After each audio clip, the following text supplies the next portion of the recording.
Thank you, Russ. And with me now, a championship-level panel of guests joining me to my immediate right, front office insider Jim Bowden, World Series champ Will Middlebrooks, and World Series champ David Sampson, all joining us here to talk about this year's Fall Classic. And guys, let's start with the Houston Astros, where in 6 seasons now, they'll be making their 4th World Series appearance. They've been 1-2 previously coming to this one. And the question, of course, surrounds everything with the sign-stealing scandal. So what's at stake for Houston? We're going to go across the board and start with Jim Bowden first. Well, I think, first of all, Dusty Baker has never won a world championship as a manager. That's the one thing he hasn't checked the box off. And he wants to do that. And look, the Houston Astros have the best team in baseball. They just have to prove it on the field. And as you know, everyone talks about 2017, the last time they won the world championship. And a lot of people point to the cheating scandal. Well, look, there's only 4 players left from that 2017 team: Eulio Gurriel, Jose Altuve, Alex Bregman, and Lance McCullers Jr. Obviously, there's been no cheating. You know, you look at over the last several years. But I think the one thing they'd like to do in Houston, win a World Series without the asterisk, because 2017 will always be connected to that cheating scandal. So that's what's in front of Dusty Baker, and that's what is in front of the Astros right now. And Will, what if you're a player on this team? Jim mentioned the 4, the carryover. What type of conversations do you think are being had by the players in this series? Well, as far as the cheating scandal goes, it's been forgotten within the game unless you're the Yankees or the Dodgers. I mean, for the most part, it's gone, and the players don't talk about it. The fans, on the other hand, they're going to hold on to this for a long time, but I think it's overplayed. I mean, Jim made the perfect point of considering how many players are left from that team. There's only 4 players from the 2017 team. It's a different manager. Are the boos going to continue for the Astros? Absolutely, but what fans don't realize, the 4 guys that are there, maybe it's fueled them. Maybe that's something that's pushed them. The guys that are there that weren't on the team don't care because it doesn't matter to them. So it's fun for the fans. It's an experience. They make signs. They go boo. It's what fans do. It's fun for them. But the players, they don't care. And David, for you, I know you've talked about it on your podcast numerous times and here on HQ. The Houston Astros have had a plan for many a season that includes tanking and then building and then winning. And they've maintained that success. But if they get a win in this World Series, will it make people forget about the past transgressions, you think? Well, I don't think people will actually forget, but I also think that doesn't matter to the current players. It's interesting to me, when we beat the Cubs in '03 as an example, there was the big curse. Except the majority of players on the Cubs, they felt the weight of it but didn't think about it much. There is one person that was not mentioned who was there in 17 and is there in 22, and his name is Jim Crane. The owner of the Astros has wanted this 2nd World Series since the minute the scandal broke, because he likes going into owners' meetings and not being stared at and not having other owners angry thinking that he took something from them. He wants to walk around the room as though he is a dynasty and he is a champion. So when you combine Jim Crane with Altuve and Bregman and McCullers, there is an aura of 17, but Jim and Will have it exactly right. Inside that clubhouse, they know they've got 4 wins left to make their own definition of a champion, but from a macro standpoint, there's a dynasty on the line right now. All right, let's get into a couple more storylines, of course. We brought up Dusty Baker looking for his first ring as a manager. Did win one as a player with the Dodgers in 1981. Bryce Harper, a lot of it's talked about him when he moved over to Philly to win that title. And then the Nats won one without him, a chance for him to get his ring. Jim, I'm going to have you sit tight. We'll get to the next topic with you. I'm going to give you the player perspective, Will, but first, David, I'm going to go back to you. Again, Dusty Baker, to me, doesn't need to validate anything with a World Series, but some people don't agree with me. What do you think about Dusty Baker? What's at stake for him this time around? I think everything's at stake for him because you do need the ring. That's the bottom line in this game. We are judged not just on wins and losses in the regular season, not on individual accomplishments. You're judged on the jewelry. That's just a fact. And Dusty Baker getting one now as a manager, that puts him without a doubt into the Hall of Fame. People think he could be in now. He could be on the edge. I think winning 4 more games gets him in. He knows it. He feels it. It's also the best team he has, and he's a better manager today than he was in '03 with the Cubs. The Marlins, for large part, won that series because Dusty Baker got outmanaged. He didn't know how to deal with his pitching staff, and he pitched them till their arms fell out. Now he's got a better idea. He's older, he's calmer, and that helps the entire clubhouse. Frankly, it's what got him the job after the sign-stealing scandal. I am rooting for Dusty to get it. He deserves it, and it will be his last stop on the way to Cooperstown. He just needs the ring. I was supposed to have Jim sit this one out, but Jim, you're shaking your head. You want to chime in here for a little bit? Well, yeah, I just want to jump into the fact that number one, Dusty Baker is going to be back. I'm being told that Jim Crane wants to give him a multi-year contract, and that Dusty will announce after the World Series. If they don't win, he's going to say, I want to come back to win a World Series. If he does win the World Series, he's going to say, I want to come back to win back-to-back. But he's going to get a multi-year deal. And my opinion is that Dusty Baker already is a Hall of Fame manager, whether he wins the World Series or not. But to David's point, and I agree with it, you win this World Series and you absolutely become a slam dunk Hall of Famer. Oldest manager to reach the World Series at 73 years old, can be the oldest to win it as well. We'll talk about Jack McKeon in just a little bit. But, Will, let me get to you about Bryce Harper. MVP-type season last year, of course, did win it. Hurt this year, but in the postseason, he has been heroic. What would a World Series title mean for him to get it done? Yeah, I mean, when you sign a contract like that in a city like Philadelphia, there's a lot of pressure to win. And up until this point, it hasn't happened. He has had his seasons where he's performed. He's also had seasons he hasn't performed up to his standards and up to Philadelphia's standards. Would I love to see the Phillies upset the Astros? Absolutely, I would, for Harper. I love the player he is. I love, he's been under the microscope since he was 13 years old. He was on Sports Illustrated at 16. This kid understands pressure. He welcomes it. He loves the big moment. So I would absolutely love to see it. I've also loved to see him grow up, because I played with him in the Arizona Fall League when he was just 19 years old, and he was raw and green, not talent-wise, but just as a man, as an adult. He had a lot of growing up to do, and he's done that in front of our eyes every single year as he gets better and better. He's a leader now. But if he does get beat, I would love it for Dusty Baker. I mean, he stepped into this position as a legendary manager already, and it was flawless the way he stepped into the position in Houston. I'm not sure anyone else could have handled that situation better than he did. By the way, great story on Bryce Harper on Will Middlebrooks' social media account, so make sure to check that one out. That was done very well. Check that out today. All right, let's get to the other manager, where the interim tag for Rob Thompson has been removed. And, hey, boy, it's been well-deserved for what he's been able to do with the pennant-winning Philadelphia Phillies. And, of course, David, I mentioned Jack McKeon, so you know what it's like back in 2003. But, Jim, I'm going to start with you. You've been on the road this postseason covering it for us here at CBS Sports HQ. You had a conversation with him. How is he feeling heading into this series with the Astros?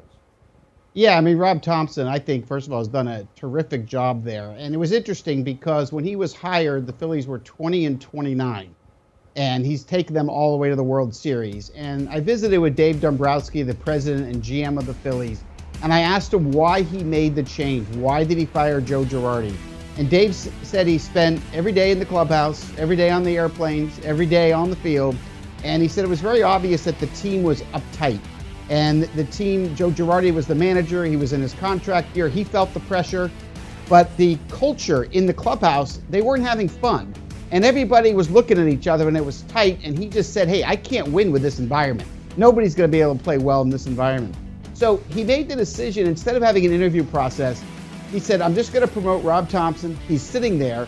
And Rob is the opposite. He likes to have a good time. He delegates authority to the coaching staff. He's a motivator of young players. Players in there respect him.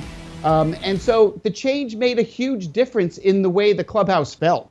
And talking to the players, it was very obvious that they love playing for him. They love having fun. And then remember what Dave Dombrowski did at the same time. He fixed the defense up the middle, right? He released Didi Gregorius, promoted Bryson Stott, the rookie, to play shortstop. He made the trade with the Angels to get Brandon Marsh, who is a plus-plus defender, in center field. I mean, those kind of moves were big. And then Robbie Thompson got with Bobby Carpenter, his infield instructor, and they worked tireless hours with third baseman Alec Boehm and first baseman Rhys Hoskins to at least get them to become adequate defensively at first and third. So the culture was changed. The defense improved to the point where they were good enough to get to the World Series. And now we sit getting ready for Game 1 of the World Series. So it's a great story. And as you mentioned, David Sampson had the same kind of experience when he hired Jack McKeon back in 2003. David, that's a dream scenario, right? You make the mid-season managerial change, you get the managerial bump, and not only does it lend itself and manifest itself in a playoff appearance, it's a pennant and a World Series appearance. So we did it slightly differently in that when Jack McKeon walked in the clubhouse his first day, he didn't know the names of the players. And he was both kidding and serious. Rob Thompson was there. He was a part of the organization. I was smiling when Jim was talking about Joe Girardi's clubhouse. We hired Joe Girardi in '06. He's the definition of wound up. It had nothing to do with the fact that he was on a contract year. That's the type of clubhouse he has. And in baseball, you go from one extreme to another. When it doesn't work to have the disciplinarian, you bring in the fun guy. When it doesn't work with the fun guy, you bring in the disciplinarian. Rob Thompson has been the perfect antidote to Girardi. It's like the air came out of the clubhouse the minute Joe's bags were packed. And it's not like they didn't have the talent. It had nothing to do with schedule, the way Joe's talked about. It had to do with the attitude inside the clubhouse was infecting the play on the field. Now, the moves that we're talking about at the deadline, getting Marsh, improving the defense, jettisoning Gregorius, those were critical. But at the end of the day, the Phillies right now have overcome their defensive liabilities. They're playing easy. Their offense is firing on all cylinders. And oh, by the way, they have two aces at the top of the rotation and a lockdown back of the bullpen, which they haven't had in forever. Put all of those things together, and you've got yourself a National League pennant. Again, the Phillies 74-48 since Rob Thompson took over as manager. That includes 9-2 this postseason. When Joe Girardi was fired on June 3rd, they were 22-29. Guys, we're starting to get tight on time, so now it's just straight up picks. Who do you think wins the World Series? And again, we'll end the way we started. We'll go Jim, Will, and then David. Jim, lead us off. I've got the Astros in 5 games. I think they're the best team in the sport. They don't really have a weakness here. They pitch, they play defense, they have power, they have speed, they have young leaders, they have veteran leaders. I think the Phillies will win a game because I think Wheeler or Nola will win one of their starts, and I believe Harper and or Kyle Schwarber will end up going yard and helping the Phillies at least win one, but I don't think they're going to be good enough to beat this Houston team. Astros in 5. All right, I got to go against the grain here. Jim already yelled at me once yesterday, and I'll let David do it today. You know, my brain tells me Astros in 6, but my heart and soul scream Phillies in 7. And heart and soul with me always wins. So I'm going to go Phillies in 7, even though it makes absolutely zero sense. But if you look at everything that this postseason has showed us, the best team on paper hasn't won. If that's the case, the Mets would have been here. The Braves could have been here. The Los Angeles Dodgers should have been here with 111 wins. I'm going to go Philly. I feel like they have momentum and mojo. The Astros have experience and expectations. I get that. But this team reminds me of the team I was on in 13 in Boston. The underdog, they're up for a fight. They hope your ace is on the mound because they want to beat you at your best. And that's just that mentality they have right now. And sometimes that mentality can overdo talent. I'm not sure I've seen a 111-win team with more holes than the Dodgers. I'm not sure I've seen an offense worse than the Mets for a 100-win team in the way they were playing heading into September. The Astros are without a hole. They have the best bullpen, the best starting rotation, the best and deepest lineup. There was no surprise when they beat the Yankees 4-1 to get to the World Series because that's how much better they were than the Yankees. The Yankees and Phillies, that's the series that Will is choosing Phillies in 7. I get that. But the Yankees didn't beat the Astros. It's the Astros in 6. The reason I'm giving the Phillies an extra game is that MLB is desperate for a longer series because the LCS was a total of only 9 games. They've got to get to at least 6 to pay some bills, which means Wheeler and Nola between them will have 4 games started, 2 victories out of those 4, but Dusty Baker will get his first ring as a manager. Love it, guys. Our executives going Houston, our player going Philly. Our thanks to David Sampson, Will Middlebrooks, and Jim Bowden. Guys, thank you very much. This is a 2-3-2 format for the World Series. Again, Game 1 Friday, Saturday, day off on Sunday, then Monday, Tuesday, Wednesday. Wednesday is, if necessary, throughout the way through next weekend. And just a reminder, I mentioned David's podcast, Nothing Personal with David Sampson, on all your podcast formats, as well as YouTube. Scan that QR code on the latest one, the new MLB Chase. Will the Yankees do enough to keep Aaron Judge? And then Jaylen Brown and Aaron Donald leave Donda Sports. From how to watch the game to how to bet the game, it's a Sportsline takeover next segment. I've got my cappers to tell you which place to hit on next here on CBS Sports HQ.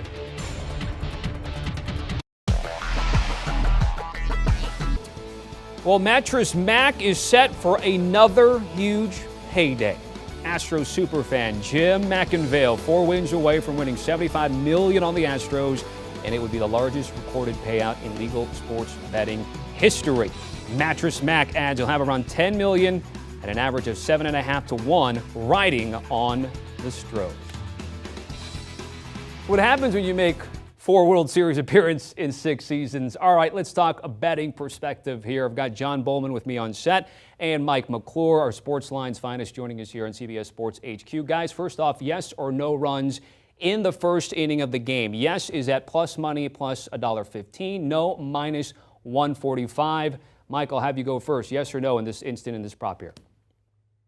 Look, I'm going no run first inning in this one. And look, I'm normally a yes run first inning bettor. That's typically where the value lies. It's the only inning of the game where you're guaranteed to have the top of the order for both lineups.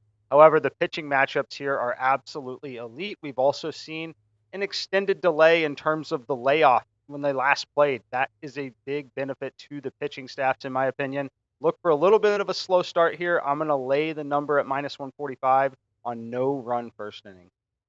Yeah, Mike, that's very unlike you. I was expecting you to come out with a yes run first inning. I was going to follow with my yes run first inning. We were both going to be happy, but you went no, so I'm still going yes. I completely agree with you in the sense that I think Nola versus Verlander, great matchup in the start of the inning, but I still think both these starters are going to be extremely nervous in the first inning. Aaron Nola is making his first World Series appearance. This is his first postseason that he's played in all year. Justin Verlander was injured last season. I have a feeling he was sitting in the dugout last year wondering if he'd even get this chance again. And he struggled in the first inning in both of his postseason starts already, so I think there's definitely going to be a run in the first inning here. All right, you brought up Nola because for a lot of today, guys, we had Zach Wheeler at Caesars Sportsbook listed as the probable starter, and even though Rob Thompson made the change, we did not see that reflected in the money line. Still plus 143 for Philly, minus 170 for Game 1 for the Houston Astros, although the run line in total still to be decided officially as of early Wednesday afternoon. But if our second topic here is first 5 betting, Philly again at Houston. Houston minus a half run there with an over-under at 3.5. Let's go with that for now. Mike, I'll start with you. You've got either a play on the side or a total in this situation here? Yeah, I'm going to eye the total here in the first 5 innings. I'm going to go under 3.5 runs. Again, I love the starting pitching matchup. Whether it's Nola or Wheeler, doesn't really matter much for my analysis here. Similar pitching style, similar lineup that they're going to face, obviously. I don't think the Astros are going to make many, if any, moves based on Wheeler versus Nola. So I love the under. Look for a little slower start offensively with the delay from the last time that these teams played. Elite starting pitching here. We're still waiting umpire confirmations, but under 3.5 runs in the first 5 for me. I'm going to go with the Phillies on the money line in the first 5 here. So the Phillies have come out hot in each of their postseason games. They've come out hot in each of their postseason series. They've won the first game in each of their series. So the top of their lineup is extremely deadly. As I mentioned earlier, Justin Verlander struggled mightily in his first start in the first inning and in his second start in the first and second inning. First inning, he didn't give up runs against the Yankees, but he had plenty of base runners, and then the second inning is where he gave up that run. He did pitch overall well, though. But I think the Yankees are going to come out strong. I think the Phillies are going to come out strong here, and we eliminate the Phillies bullpen by going with just the first 5. So I like the Phillies in the first 5 here. All right, Mike, what about best player prop for Friday, Game 1?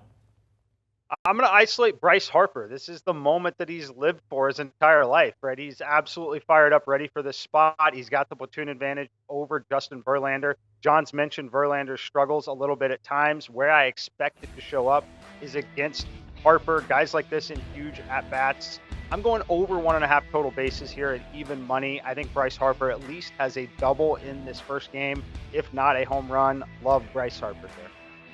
Yeah, I love that play from Mike. I'm going to be on Harper as well. But for this play, I'm going to go with the other team. I'm going to go with Alex Bregman over 0.5 total bases.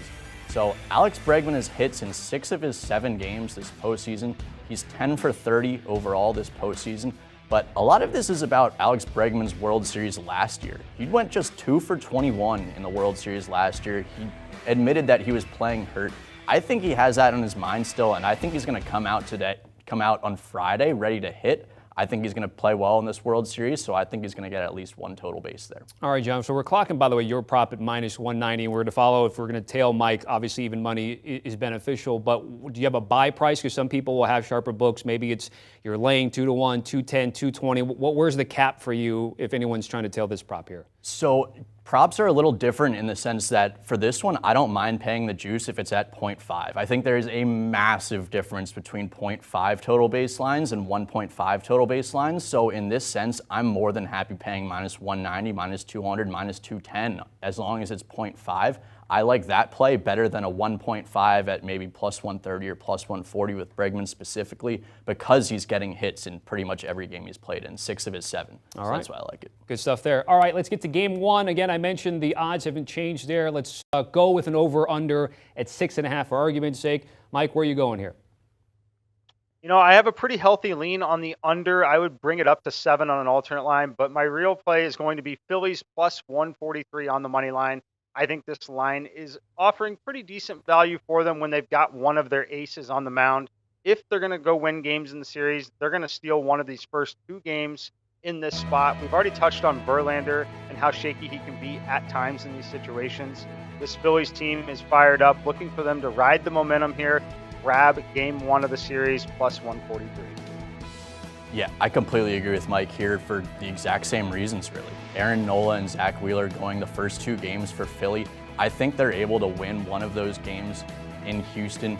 So for that reason, I'm going with the Phillies on the money line here. I think there's plenty of value, and you'll probably see me on the Phillies in the money line in game 2 if they lose game 1 as well, because we're going to try to play both on the dog in both games here, and if we lose one, we're going to try to profit since we're at plus 140 and they're both underdogs. Love that strategy there. Again, plus 143. You come back, and if you lose, you make that 43 in essence there from losing game 1. All right, now we get into some exact outcomes and the futures market in terms of World Series MVP. But let's start with that correct World Series outcome. We've got some plus money this time around. Mike, what do you got here for us? Yeah, I'm going a plus 650 play here. We're going Phillies in 7. Just like 2019, we're going to see the NL East team celebrating in Houston. This time it's going to be the Phillies. Ultimately, I think they steal game 1 or 2, like John and I have talked about here with the Aces. They struggle a little bit at home back in Philly. Ultimately, this series goes back to Houston, and the Phillies win it in 7. I'm going to go with Houston in 6 here. So as Mike and I mentioned, we both think that one of the starters is going to win in Houston. We think either Nola or Wheeler is going to win one of those games in Houston, so it's going to be 1-1 going back to Philly.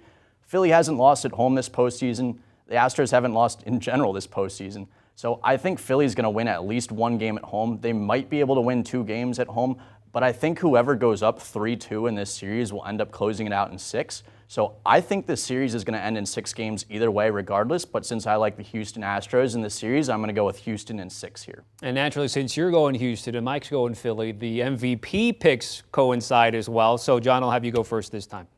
Yeah, so I'm going right back to my first player prop in Alex Bregman. I've got a feeling Mike might be going the same way and going back to his player prop as well and Harper there. But like I said, Alex Bregman, he has hits in 6 of his 7 games this postseason. He's 10 for 30 overall this postseason. But the main thing, he was just 2 for 21 in the World Series last season. He admitted he was playing hurt. He wasn't right. I think he's going to come out this World Series and be ready to play. I think he's going to be ready to hit. He's going to hit with plenty runners on base behind Jordan Alvarez in the top of that lineup, Jeremy Pena batting second. So I think it's set up for Bregman here. I like Bregman to get the World Series MVP. And I'm going with Rhys Hoskins here, plus 1,600. Look, if the Phillies are able to get this done, they can't do it all through Bryce Harper. It's got to come from Rhys Hoskins as well. Absolutely locked in right now. 3 home runs in the last 2 games. He had a very similar stretch to this earlier in the season against Atlanta and St. Louis, where he just went on an absolute tear. He's the reason why this team is where they are right now at plus 1,600. If they win, he's got to get it together. So I love this value here, as I think it should be closer to 10-1. Love it. Hoskins 16-1. Bregman's pick for John was 11-1. So guys, thank you very much, John Bowman and Mike McClure. By the way, game 1 Friday, 8:03 first pitch, which falls nicely into the Sports Line live betting hour here on CBS Sports HQ. Speaking of Sports Line, you can join the subscription service for free for the first month using the promo code TROPHY. It's not just baseball, but NFL, college football, hockey, and basketball are certainly back as well. And again, after that first month, you can cancel at any time, but the first month is on us for $1. Do you want a sports network that delivers everything that matters about the game? The highlights, the picks, the instant analysis, no yelling, no fake debates, no politics. Hit the subscribe button and never miss a moment.